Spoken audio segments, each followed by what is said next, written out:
गांव में दो चचेरी बहनें रहती थीं। दोनों बहनों का घर अगल बगल में ही था। सोनम बड़ी थी और काफी खूबसूरत भी थी, लेकिन नीलम छोटी थी और वो दिखने में बिल्कुल खूबसूरत नहीं थी। वो दिखने में बहुत मोटी और काली थी। सभी लोग उसका खूब मजाक बनाते थे और बच्चे उसे काली भैंस कहकर चिढ़ाते थे। एक दिन सोनम स्कूल जाने के लिए अपना बैग लेकर बाहर निकली।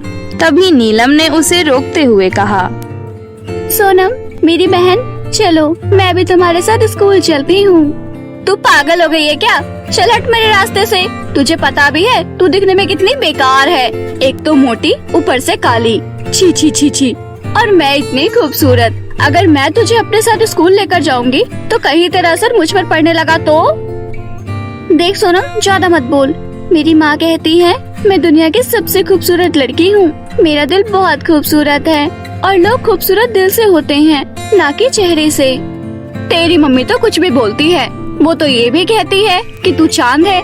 इसका मतलब कि हम तुझे चांद कह दें? ये तो चांद की बेइज्जती होगी। नीलम वहाँ से रोते हुए अकेले ही स्कूल चली गई। जब वो क्लास में पहुँची तो उसने देखा कि सभी बच्चे आपस में एक दूसरे को गुड मॉर्निंग विश कर रहे हैं, लेकिन नीलम को सबने इग्नोर कर दिया। थोड़ी देर बाद सोनम नीलम से कहती है, देखा तूने नीलम, तेरी मम्मी कहती है ना कि तू बहुत खूबसूरत है, बिल्कुल चांद की तरह। क्लास में किसी बच्चे ने तेरे से बात तक नहीं की। नीलम उदास होकर क्लास में सबसे पीछे जाकर बैठ गई।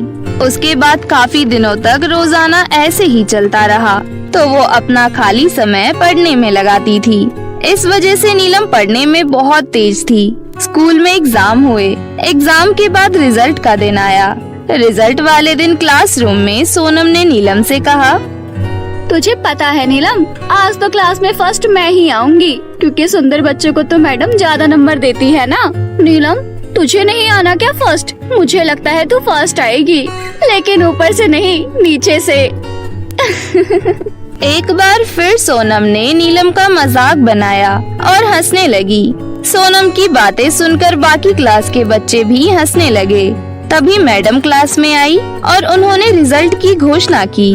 मैडम ने बताया कि क्लास में फर्स्ट नीलम आई है और सेकंड थर्ड दूसरे बच्चे। सोनम की कोई पोजीशन नहीं आई थी। सोनम अपने क्लास में ही नहीं, पूरे स्कूल में फर्स्ट थी। ये सुनकर सबके होश उड़ गए। इन सब के बाद सोनम मन ही मन सोचती है, आज इस नीलम के बच्चे के कारण मेरी बहुत बेइज्जती हुई है। मैं तो इसको बिल्कुल नहीं छोड़ने वाली। इसका कुछ न कुछ तो करना ही होगा। बच्चों के रिजल्ट की खबर पूरे गांव में फैल गई और सभी लोग नीलम को बधाइयाँ देने लगे। ये देखकर सोनम को और भी ज्यादा जलन हुई और उसने नीलम को सबक सिखाने का पूरा मन बना लिया। तभी वहाँ पर सोनम आई और बोली, नीलम, तुम तो पढ़ने में बहुत तेज हो। मुझे लगता है हमें दोस्ती कर लेनी चाहिए। अगर तुम मुझसे दोस्ती कर लोगी तो मैं ये भी मान लूंगी कि मैंने तुम्हारा जो मजाक बनाया था, तुमने मुझे उसके लिए माफ कर दिया। कोई बात नहीं, अगर तुम ऐसा चाहती हो तो अब से हम दोस्त हुए। ठीक है, चलो फिर पास वाले जंगल में खेलने चलते हैं। नहीं बाबा, मम्मी कहती है उस जंगल में नहीं जाना, वो बहुत ही ज्यादा खतरनाक जंगल है। अरे पागल, ऐसा कुछ भी नहीं है। मैं वहाँ रोज जाती हूँ, मुझे तो कुछ नहीं हुआ। मेरे साथ मेरी कुछ सहेलियाँ भी जाती हैं, उन्हें भी कुछ नहीं हुआ। तेरी मम्मी ऐसे ही बोलती है। चलना, चलते हैं। अच्छा, एक बार मम्मी को बता देती हूँ। तू पागल हो गई है? तुझे लगता है तू उन्हें बताएगी तो वो तुझे जाने देंगी? तुम सही कह रही हो। अच्छा चलो, मैं मम्मी को बिना बताए ही चलती हूँ। नीलम सोनम के साथ जंगल में चली गई। अरे, ये जंगल तो वाकई बहुत डरावना लग रहा है। तुम यहाँ कैसे खेल लेती हो? हम तो यहाँ बहुत मस्ती करते हैं। अरे वाह, फिर तो बहुत मजा आने वाला है। चल नीलम, एक गेम खेलते हैं। तू उस पहाड़ी के किनारे आँख बंद करके खड़ी हो जा। उसके बाद तू पहले खड़ी तो हो, फिर बताऊंगी।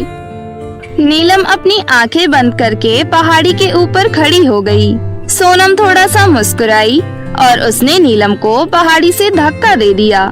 नीलम के चीखने की आवाज पूरे पहाड़ी पर गूंज गई। सोनम खुश होकर घर वापस चली गई। नीलम पहाड़ी के नीचे गिरते ही जा रही थी। लेकिन कुछ ही मिनटों में वो एक नई दुनिया में पहुंच गई। वहाँ पर 3 चांद थे। 3 चांद को देखकर नीलम हैरान रह गई। मैं कहाँ हूँ? मैं मर गई क्या? बचाओ, बचाओ मुझे। तभी उनमें से एक चांद कहता है, तुम घबराओ मत, तुम चांद की दुनिया में हो। क्या? चांद की दुनिया? हाँ, तुम हमारी दुनिया में हो और हम तीनों जादुई चांद हैं। लेकिन मुझे तो जमीन से एक ही चांद दिखता है। हम जादुई चांद हैं। तुम जो भी मांगना चाहो हमसे मांग सकती हो। मैं बहुत काली हूँ और मोटी भी। इस वजह से सभी बच्चे मेरा बहुत मजाक बनाते हैं। कहते हैं मैं मोटी भैंस हूँ। अब मैं कहाँ जाऊँ? मुझसे कोई भी बात नहीं करता। हमें तुम्हारे बारे में सब कुछ पता है, इसलिए हम तुम्हें एक वरदान देते हैं कि तुम अभी के अभी बहुत खूबसूरत और पतली हो जाओगी। चांद के इतना कहते ही नीलम बहुत खूबसूरत और पतली हो जाती है। अरे वाह, मैं तो बहुत खूबसूरत हो गई। लेकिन मैं इस दुनिया से घर कैसे जाऊंगी? मेरी माँ मेरा इंतजार कर रही होंगी। तुम चिंता मत करो, बस अपनी आंखें बंद करो, हम तुम्हें तुम्हारे घर छोड़ देंगे। नीलम अपनी आंखें बंद करती है और अगले ही पल अपने घर पहुंच जाती है। घर पहुंचने के बाद नीलम अपनी मम्मी को सारी बात बताती है।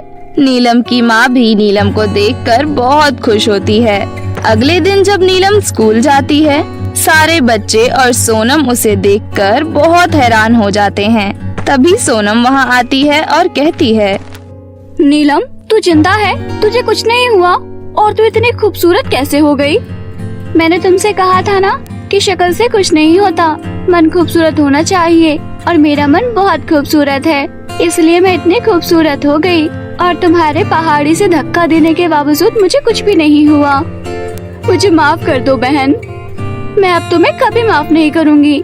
मैंने तुम्हें एक बार माफ किया था, तुमने मुझे मारने की कोशिश की। मैं अब तुम पर बिल्कुल भरोसा नहीं कर सकती। नीलम ने सोनम को माफ नहीं किया और अब वो अपने जीवन में हंसी खुशी रहने लगी।